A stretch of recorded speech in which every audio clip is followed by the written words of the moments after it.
3 मार्च साल का सबसे बड़ा चंद्र। होली का क्रम है, उस दिन ग्रहण है, इसलिए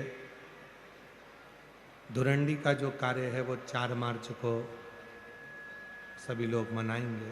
गर्भवती नारी का जब गर्भ रहता है और उस समय पर गर्भ में जब संतान रहती है और ग्रहण, चंद्र ग्रहण हो चाहे सूर्य ग्रहण हो, ग्रहण अगर पड़ता है तो परिवार में शास्त्रों में ऐसा वर्णन आता है कि गेरू, गेरू मतलब लाल चंदन। कौन सा चंदन? जम के बोलो जरा। लाल चंदन। ये गेरू तो बाद में आप लोगों ने उधर पे लगाना चालू करा, पर नियम ये है कि गर्भ में अगर बच्चा रहता है तो ग्रहण पड़ता है, चंद्र ग्रहण पड़े, सूर्य ग्रहण पड़े, तो जो नारी का गर्भ रहता है, भले वो 3 महीने का हो, 2 महीने का हो, 1 महीने का हो, 8 महीने का हो, 9 महीने का हो, 10 महीने का, नारी का अगर गर्भ है तो बुजुर्ग लोग भी कहते हैं, उनको ये भले नहीं मालूम होगा कि क्यों गेरू लगाते। गेरू नहीं, लाल चंदन की 3 रेखा नारी को अपने पेट पर खींच लेना चाहिए। क्या होता है तो कहा, बच्चा विपरीत पैदा नहीं होता, बच्चा स्वतंत्र स्वस्थ अच्छा पैदा होता है, सुखी पैदा। आप में से कितनी माताएं जो जानती हैं इस बात को? हाथ उठाओ जरा। जानती हैं सब कि जब गर्भ में बच्चा रहता है तो माताएं कह देती, सास कह देती, बेटा थोड़ा गेरू लगा लेना, पेट में थोड़ा सा गेरू लगा ले, थोड़ी सी मिट्टी लगा ले, थोड़ा सा कुछ पेट पर लगा ले, क्योंकि ग्रहण पड़ रहा है। क्यों? जन्म लेगी तो ये अपने ही धर्म का विरोध करेगी, सत्य का विरोध करेगी, गलत मार्ग पर चलेगी। और अगर शरीर पर एक त्रिपुंड लगा दिया गया, पेट पर ग्रहण के समय पर गेरू लगा दिया गया, लाल चंदन लगा दिया गया, तो जो बच्चा जन्म लेगा वो माता पिता के विरोध में कभी नहीं खड़ा हो सकता, धर्म के विरोध में कभी नहीं खड़ा हो सकता, सत्य सनातन धर्म के विरोध में कभी खड़ा नहीं हो सकता, हिंदू धर्म के विरोध में कभी खड़ा नहीं हो सकता, हमारे पक्ष में हमेशा बना रहेगा। सनातन धर्म का कुल में पैदा होकर, सनातनी होकर, हिंदू धर्म में पैदा होकर भी अगर कोई हिंदू धर्म का विरोध करता है तो समझ लेना कि यह ग्रहण की औलाद पैदा हुआ है, ये साधारण नहीं है, ग्रहण से पैदा हुआ है। इसलिए सनातनियों का भी विरोध करने के लिए खड़ा हुआ। और आप सबसे निवेदन है, जब ग्रहण पड़े गर्भ पर भले गेरू की 3 लाइन खींच लो, चाहे लाल चंदन की 3 लाइन खींच लो, पर अपने गर्भ पर गेरू लगाना जरूरी होता है, क्योंकि बच्चा अपने माता पिता की भी नहीं सुनता अगर ग्रहण का भाव उस बच्चे पर पड़ जाए। अगर माता पिता को अपनी सेवा करवाना है तो गर्भस्थ बालक को जब ग्रहण पड़े तो शरीर पर थोड़ा सा त्रिपुंड लगा लेना चाहिए। क्यों?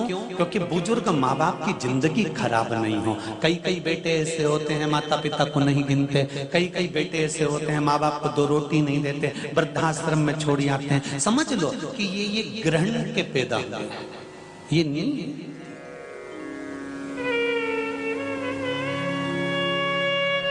आप लोग जानते हैं ना माता, सत्यता में बोलो, जब ग्रहण का समय आता है तो आपने अपनी बहुओं को कहा कि नहीं कहा गेरू लगाने का? बोलो जरा, हाथ उठाओ, किस किस ने कहा ये बात? कहिए। आप लोगों को ध्यान में है, बुजुर्ग माता इस चीज को जानती हैं। रखिए, बुजुर्ग लोग इस बात को जानते हैं कि गर्भस्थ अगर बच्चा है और ग्रहण पड़ रहा हो और त्रिपुंड लगा लेना चाहिए। एक प्रश्न खड़ा हुआ था, गुरुजी गर्भ में जब बच्चा रहता है तो गर्भवती नारी को, वो प्रश्न कल का था, समय हो गया था इसलिए हम बता नहीं पाए। गर्भवती नारी को शंकर भगवान का पूजन गर्भवती नारी को कब तक करना चाहिए? गर्भ में अगर बच्चा रहता है तो गर्भवती नारी को शिव जी के शिवलिंग की पूजन कब तक करना चाहिए? पहले तो यह बताओ कि किसने कहा कि गर्भस्थ नारी को भगवान का पूजन ही नहीं करना चाहिए? पहले तो उसको ढूंढ के लाओ कि भैरू है कहां वो, उसको पकड़ो, कालिए को जा मिल जा, और उससे पूछो कि हमारे शास्त्र में, हमारे धर्म में, हमारे पुराणों में तुम कितनी पुराण उठाओगे? 18 पुराण, 6 शास्त्र, 4 वेद, कौन से उठाकर लाना चाहते हो? कितने उपनिषद उठाओगे? सारे संहिताओं को उठाकर ले आइए, सारे पुराणों को उठाकर ले आइए, सारे शास्त्रों को उठाकर ले आइए। और अगर आपके पास में नहीं है तो सीहोर में आइए, कुबेरेश्वर धाम के लाइब्रेरी में बैठकर एक एक पुराण का अध्ययन कर कर जाइए, एक एक संहिता का अध्ययन कर कर जाइए, एक एक शास्त्र का अध्ययन कर कर जाइए। वहां सारी किताबें मिल जाएंगी आपको। आप पढ़ो और कौन सी पुराण में लिखा है हमको भी छाट कर बताओ कि गर्भवती नारी को शंकर का भजन नहीं करना चाहिए, गर्भवती नारी को शिव जी को नहीं छूना चाहिए। कहां लिखा है? यहां तो शिव महापुराण की कथा कहती है कि गर्भवती नारी जब भगवान शंकर को 1 लोटा पानी चढ़ाती है तो उसका बच्चे का बाल बांका नहीं हो सकता, बच्चा पूर्ण पैदा होता है, अस्वस्थ नहीं हो सकता, स्वस्थ होता। भस्म त्रिपुंड, और उस भस्म त्रिपुंड की रेखा और उस रेखा की जो भस्म है उसके माध्यम से शुगर और बीपी के लेवल को लाना। समझ लेना जरा अच्छे से। कथा कहीं अगर इधर उधर से निकल गई ना तो फिर गई।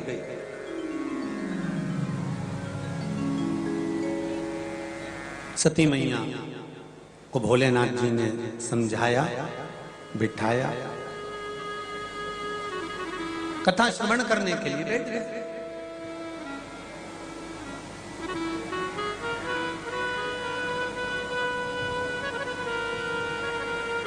और जब कथा सुनने के लिए बैठे, चित्त लगना चाहिए।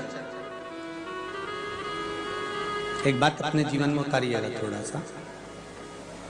आप कोई भी कार्य करें, भगवान का भजन करते हो, अगर दिया लगाते हो घर में, भगवान को दीप लगाते हो, उस दिए को लगाते समय भी अगर आपका मन, आपका चित्त, आपकी वृत्ति, आपका हृदय पूर्ण तरह से समर्पित होकर अगर दिया लगा रहे हो तो ये पक्का विश्वास मानकर चलना कि जिस कार्य के लगा रहे हो वो कार्य आपका 15 दिन के अंदर हो ही जाएगा।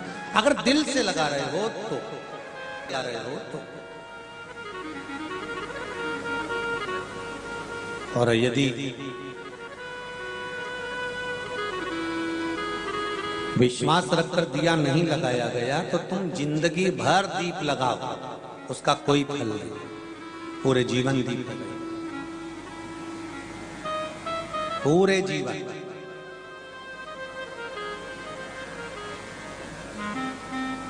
भरोसो दृढ़ चरण के, भरोसो दृढ़ चरणन कीरो, श्री वल्लभ चंद्र छटाविन, श्री वल्लभ चंद्र छटाविन, सब जन माहि अंधेरो, भरोसो दृढ़ चरणन करो, भरोसो दृढ़ चरणन कीरो।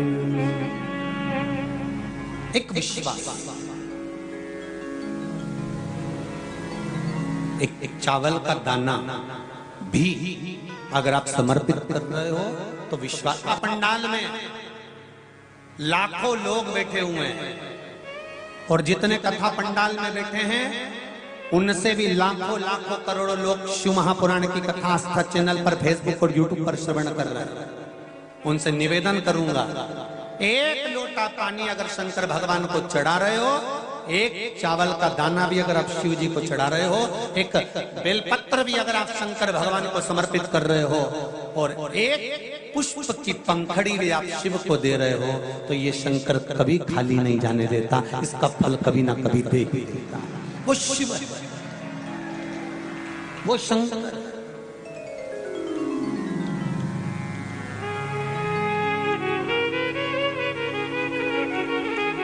हाँ, शंकर के अनुकूल चढ़ो, शंकर से विपरीत नहीं चलना को, शंकर के अनुकूल चलने का प्रयास करिएगा, शंकर से विपरीत नहीं।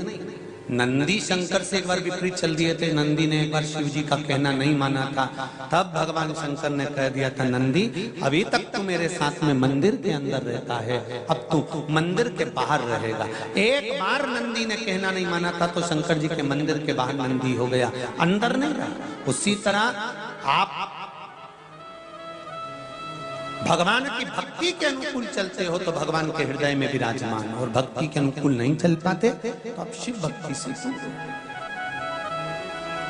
शिव शिव शिव। हमारे यहाँ पर एक प्रसंग बुजुर्ग माताएं बहुत पहले से कहती आई हैं, शायद यहाँ पे भी जितनी बुजुर्ग माताएं बैठी होंगी वो जानती होंगी। 9 महीने में नारी के गर्भ में जब 9 महीने बच्चा रहता है तो कोई एक महीना ऐसा होता है जिस महीने में बुजुर्ग माताएं कहती है कि नदी नाले मत नहाना। बोलो सही है कि गलत है? अरे जम के बोलो जी जी सही है। एक महीना ऐसा होता है, वो 7वां हो कि 6ठा हो कि 8वां हो, जो आपके स्मरण में होगा। कई माताएं कहती हैं और बुजुर्ग माताएं कहती हैं तो बहुओं को लगता है ऐसा कोई होता है, ये तो ढोंग प्रपंच है, ये तो ढकोसला होगा, ये तो ढोंग होगा। पर उसका प्रसंग कई बहुओं ने माताओं से कहा होगा, ऐसा कोई होता है क्या कि मैं मायके नहीं जाऊं और ये वाले महीना, एक महीना 9 महीने में एक महीना मेरी माताओं के गर्भ के समय का ऐसा होता है कि जिस महीने में बुजुर्ग माताएं कह देती है कि इस महीने में तुम नदी नाले मत लांगो, अपने घर में रहो, स्वस्थ रहो, ना कहीं जाना ना कहीं आना। डॉक्टर को दिखाने जाना हो तो चले जाओ, मना नहीं, पर नदी नाले लांग कर मत जाना, इधर हो तो चले जाओ। बुजुर्ग माताएं कहती हैं। अब इन बुजुर्ग माताओं को किसने बताया ये कि नदी नाले मत नांगना? वो प्रसंग ये शिव महापुराण की तर्पण, जो शिव पुराण की कथा आप सुन रहे हो, वो प्रसंग यहाँ मिलता है कि स्वधा तप कर रही है और उसके तप करते समय वो अपने बच्चों को जन्म देने वाली है, और उस समय पर यमराज की धर्मपत्नी धुमोरना समझाने के लिए आती है। 1 महीना लगता है धुमोरना को स्वधा को समझाने के लिए। इसलिए हमारे यहाँ पर बुजुर्ग माताएं कहती है कि इस महीने में तो नदी नाले मत नांगना, क्योंकि यम की पत्नी आई है। जब गर्भस्थ बच्चा रहता है, जब गर्भ में संतान रहती है, गर्भ में जब औलाद रहती है, गर्भ में जब संतान रहती है, तो नारी के 9 महीने में से 1 महीना ऐसा निकलता है, बच्चा पूरी तरह से स्वस्थ होगा, धड़कन भी होगी, सब कुछ होगा, तुम भी अच्छे रहोगे। पर 9 महीने में 1 महीना कष्ट का तो जाता ही है, ये निश्चित है। क्यों? क्योंकि उस समय पर स्वधा के पास में धुमोरना यमराज की पत्नी आकर बैठी थी, जिस समय पर स्वधा अपने बच्चों को प्रकट कर रही थी, तब उस समय पर धुमोरना आकर विराजमान हो गई, यमराज की पत्नी आकर विराजमान। अब नई नई बहुएं तो इस बात पर विश्वास नहीं करती हैं, पर मुझे आश्चर्य इस बात का होता है कि बुजुर्ग माताएं कितनी विद्वान होगी पुराने समय की, कि उनको शिव महापुराण की ये संवाद धुमोरना का यमराज की पत्नी का किसने सुना होगा। और ये बुजुर्ग माताओं को भी मालूम, इनकी सास ने और उनकी भी सास ने और उनकी भी सास ने, मतलब सनातन हिंदू धर्म कितना पुराना सनातन धर्म है, जरा विचार करिए कि वो आज तक चले आया।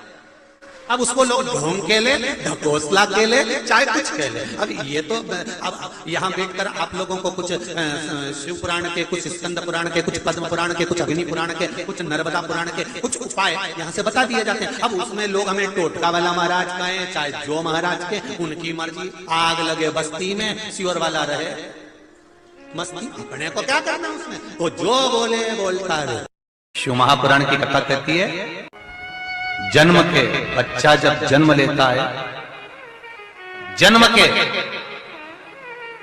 1 महीने पहले अगर 1 लोटा जल शमी पत्र समर्पित कर शिव जी पर चढ़ा दिया जाता है, तो नारी के गर्भ से जो बच्चा होता है वो कभी विकलांग नहीं हो सकता, मंदबुद्धि नहीं हो सकता, विवेकवान।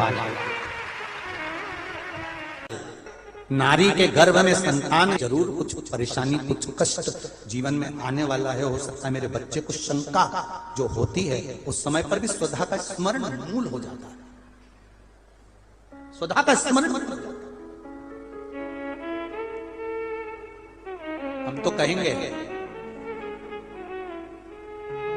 कई लोगों ने भ्रम पैदा कर रखा है, कई लोगों ने भ्रम पैदा कर रखा है। कई महाराज लोग कह देते हैं कि जब गर्भ से नारी रहे तब शंकर भगवान को ना छुए, शिवलिंग का स्पर्श ना करे, शंकर जी को छुए नहीं। ना जाने कौन से महाराज ने कह दिया, एक आध बार मिल जाए तो पकड़ के सीओ लिया। जिसने कहा जब शिव महापुराण की कथा कर रही है, अकाल मृत्यु को मरे जो काम करे चंडाल का, और काल उसका क्या बिगाड़े जो भक्त हो महाकाल का। जो शंकर का उपासक होता है, शंकर का स्पर्श करता है, शिवलिंग का मात्र स्मरण, केवल स्मरण, केवल स्पर्श करता है, तो कहा उसके कौटि कौटि पाप छिन्न हो जाता है। तो गर्भस्थ नारी, अरे भाई लिंगायत संप्रदाय का वर्णन हिंगोली से करा था, परली से करा था कि लिंगायत संप्रदाय में शिवलिंग को मानते हैं। बच्चा गर्भ से जन्म लेता है, मां जब तक बच्चे को दूध नहीं पिलाती जब तक उसका गुरु मंत्र नहीं हो जाता। उसको लिंगायत संप्रदाय के संत आकर जब तक गुरु मंत्र नहीं दे देते तब तक नारी उसको दूध तक नहीं पिलाती। यहां तक वर्णन, विचार करिए जरा।